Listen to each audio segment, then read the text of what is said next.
Napakaseryoso naman. Siyempre, Okay. I'm the most serious teacher here. Pwede mag-intro muna ako. Mag-intro. Oo, Sorry. mag-intro muna ako. Kailangan pa ba, no? Oh, may introduction ako. Ano ba?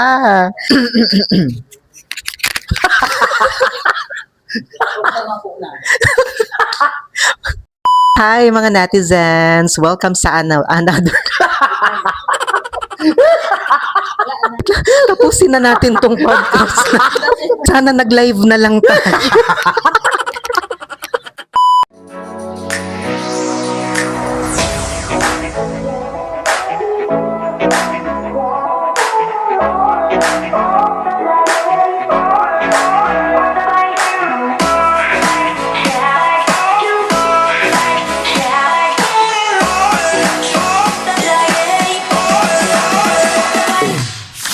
Hi mga netizens, welcome sa ating new episode ng Kunwari Podcast to. So meron tayong makakasama na namang bagong special guest. Siyempre i-introduce ko muna siya sa inyo. So isa siya sa aking mga katrabaho, yes. And siya ang nagbibigay sa amin ng kaligayahan sa buong campus. Nakakatakot yung ako yung nagbibigay ng kaligayahan. Natatakot ako no. Bakit ka naman natatakot? Ayoko magsalita, may video kasi. Paiyak na ako. Siyempre, itong friend namin ay matalino talaga siya. Yes. Siyempre, ang katalinohan niya ay parang ka-level niya yung mga scientists na Albert Einstein, Isaac.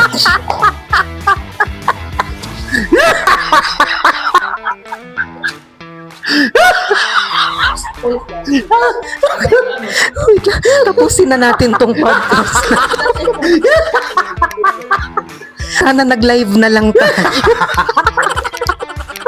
Okay, hindi ko na patatagalin. Let's welcome Sir Joshua Lorelia. Hi everyone! What's up everyone? Sana nasa maayos kayong kalagayan.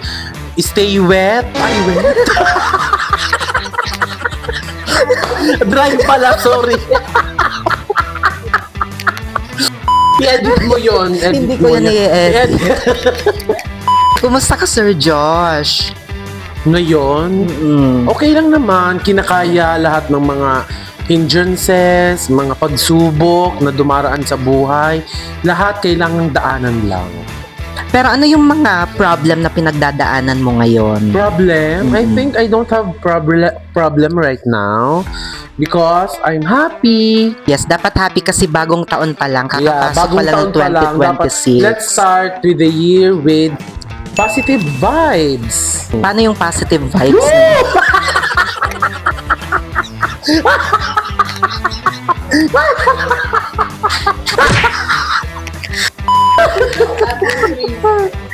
So by the way, si Sir Josh, ang tinuturo niya naman ay Filipino, So yes. kumusta ang pagiging Filipino teacher? Masaya nakapagbabahagi tayo ng mga kaalaman na kailangan ng mga bata para sa kanilang kinabukasan. Yes. Dahil naniniwala ako na ang edukasyon ang susi sa tagumpay. Lahat ng mga gusto mo sa buhay ay makakamit mo kapag ikaw ay may maayos na edukasyon. Magpakailanman hindi magbabago. Parang Yeah. ako yung naging guest dito. Ay, Baliktad na. ganun naman talaga, di ba? Pag nagpa-podcast, Yes. di ba? Dapat kasi ang podcast, hindi lang siya, Parang hindi na ako 5 makapagsalita. minutes or 10 minutes. It should be longer. Mga 1 week. One Dapat yung matatapos nito, girl, Oo kung nga. 1 week. Pero ginusto mo talaga ang major in Filipino. Yeah, because my teacher in high school... Bakit parang Ay, pa-English sa English na Dapat ba? Filipino. Hindi, yung teacher ko, idol ko kasi yung teacher ko nung high school dito. Napakagaling niya. Shoutout sa iyo, Ma'am Damaso. Hello. Siya ang nag-ano sa akin na mag-Filipino major din ako. So, yun. Hindi siya pare. Si Padre Damaso. Apelyido niya yon. Si Ma'am Nakalimutan ko lugod yung pangalan. Basta si Ma'am Damaso, shout out sa iyo, Madam. Pero if ever hindi Filipino major, ano pa dapat ang kunin mong major? Actually, hindi sana. Ang choice ko kasi nung college is it's either magbi-business course ako or mag-i-educ ako. Mas gusto ko talaga magturo, mag-share ng knowledge. Yes. Because I do believe, as a teacher, you are fountain of knowledge. Paano yung fountain of knowledge? Woo! I mean, dapat sa'yo nagsisimula yung kaalaman as a teacher. Pero ikaw as a teacher, nakakaramdam ka rin ba ng pagkapagod? May times bang sumusuko ka na sa pagiging teacher? Sometimes, hindi ako sumusuko sa trabaho. Kasi, nakakapagod siya. Pero, may mga bagay talaga na talagang magpupush sa'yo na parang sumuko ko na lang sa pagtuturo. And kung hindi naman eduk ang profession mo, ano pang gusto mong ibang profession? Siguro dati, pangarap ko din mag-work sa LBC dati. Yung mga kasi parang or dyan sa mga Palawan, baga mga remittance center. Kasi parang feeling ko kaya ko yung work tapos aircon pa. Dati, before ako maging teacher.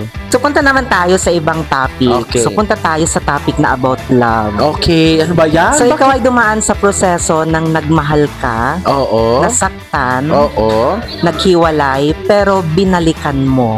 So Oo. maaari mo bang i-share sa amin anong nangyari? Paano ko ba sasabihin? May mga bagay talaga na kahit may mga bagay na hindi kayo magkakaintindihan, naabot kayo sa punto na hindi kayo magkakaintindihan, pero once na nag-usap kayo, inayos nyo yung mga hindi nyo pagkakaunawaan, inayos nyo, hindi na uulitin yung mga bagay-bagay na sa nakalipas, maaayos siya. Naniniwala naman ako na lahat ng bagay ay deserve ng second chance. Yes, lahat naman talaga deserve ng second chance. Yes. And kumusta ang love life mo ngayon? Love life? Okay lang. Masaya. Masaya. Parang napilitan lang siya Hindi, masaya talaga. Sa totoo, masaya. Masaya magmahal talaga. Anong ilan? Isa lang. Dapat isa lang. Isa lang, oo. Baka gusto mo siyang is-shout out sa Shout vlog out sa natin. jowa ko dyan. Alam ko mapapanood nyo. Hello sa'yo. Ay, nyo. Mo pala. Hindi ko yun i-edit. Edit out mo yun! Hindi. Edit out mo yun. Mali. Shout out sa jowa ko. Hello. Yan. Shout out sa baby ko pala. Baby kasi ang tawagan namin. So, ilang years na kayo ngayon? 5 years. Wow, 5 years na 5 kami. years na. Yes. Turning 5 years or naka 5 years? Naka 5 years na kami. Wow, congratulations. And Yes. getting stronger. And stronger and Yes. stronger to the 10 power stronger. Equation. Green ba?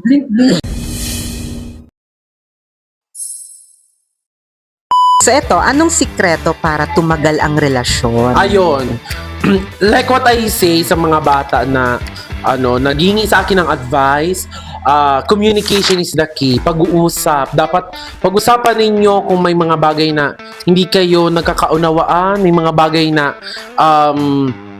like mga bagay na hindi clear sa inyo, pag-uusapan kasi yun naman talaga yung susi. Wait lang. Bakit? Yung mga audience natin parang may ibang inaano. Oo nga, parang biglang natawa kasi yun naman talaga, naniniwala ako na kapag nag-usap kayo, makiklear ninyo yung mga Yes, bagay-bagay. Kasi pag hindi kayo nag-usap, wala kayong patutunguhan yan. Ay, nakarelate ba yung cameraman? Bakit? Shoutout Ma'am Jing, hello. Ma'am Jing, hello.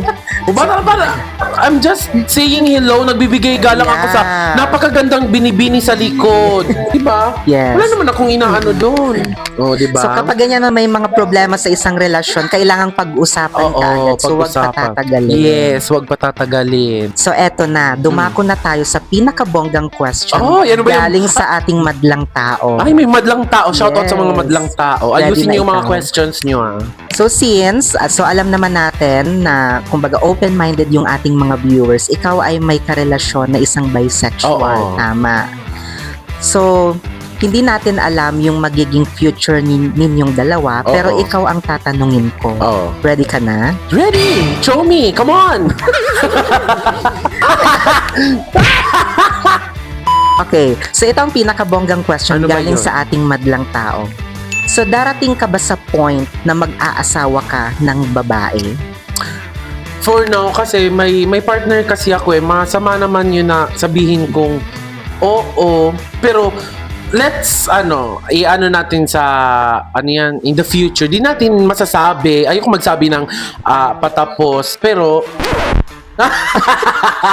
yak! Hindi, wag na lang. Hindi. Kung si Mama Irene lang naman yung aasawain ko, hindi na ako mag-aasawa. May asawa na siya. May asawa na siya. Sorry, Oo. sorry. Sa ngayon, hindi ko pa nakikita yung sarili ko na mag-aasawa ako ng babae kasi nga may partner pa naman ako. So, yung partner ko muna yung harapin ko. Pero, I'm not closing the chances. Pero, kailangan muna nating mag-focus doon sa Yes. partner natin And kasi stay loyal. yes, stay loyal. Huwag nating isang relasyon kasi sikapin ninyo na maging hindi naman perfect relationship pero sikapin ninyong piliin ang bawat isa. Oy, na ako ngayon? Okay, Diet so na ako another ngayon. question. Ano yun? Akala ko kumikidlat. Ito pala. Ilang kaldero ng kanin ang Oy, grabe mauubos? naman sa isang kalde. Grabe ka naman, Sir Bry. Ngayon, dati nakakaubos ako ng mga... Sinagot niya talaga. Dati nakakaubos ako ng madami, ngayon medyo nagko-control na ako kasi I have health issues na din. Gusto ko pang mabuhay ng matagal. Gusto ko pa maging principal. Gusto ko pa maging principal. oo. Yes, that's... Mm-mm. Being a teacher, dun din naman tayo pupunta, di ba? So dito na natin tinatapos ang episode na ito sa Kunwari Podcast to. So maraming salamat Sir Josh Yes. dahil binigyan mo kami ng time na Yes. maging guest ngayong araw. Yes. Bye! So bye everyone. Thank you so much for watching and see you sa another episode ng Kunwari Podcast to. Bye!